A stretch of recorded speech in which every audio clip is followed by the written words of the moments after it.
વિદ્યાનગરમાં પોલીસને બાતમી આપ્યાના વહેમમાં બે યુવકો પર છરીથી હુમલો. જીતુભાઈ મહારાજ રવિભાઈ ભાટિયાના ગળાના ભાગે છરી મારી તેનું એક્ટિવા લઈને ફરાર. વિદ્યાનગરના હરિઓમ નગરમાં રહેતા અને સિક્યોરિટી ગાર્ડની નોકરી કરતા રવિભાઈ ભાટિયાના ઘરની સામે રહેતા જીતુભાઈ મહારાજ અવારનવાર ગાળાગાળી કરતા હતા. ગાળો ન બોલવા બાબતે રવિભાઈએ ઠપકો આપતા બંને વચ્ચે અણબનાવ થયો હતો. જીતુભાઈ મહારાજને શોધવા અવારનવાર પોલીસ આવતી હોવાથી તેમને રવિભાઈ પર વહેમ હતો.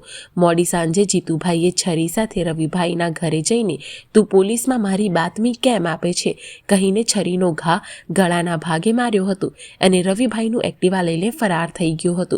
આ ઘટના બાદ રાત્રિના 2:15 વાગ્યાના સુમારે સાલીની એપાર્ટમેન્ટ પાસે મહેશ વાઘેલાને તું પોલીસમાં બાતમી આપે છે કહીને જીતુભાઈ મહારાજે તેના ચહેરા અને બગલમાં છરીના ઘા ઝીંક્યા હતા. લોહીલુહાન રવિભાઈ અને મહેશને હોસ્પિટલ ખસેડાયા હતા. વિદ્યાનગર પોલીસે ગુનો દાખલ કરી ફરાર જીતુભાઈ મહારાજને શોધવા ચક્રો ગતિમાન કર્યા.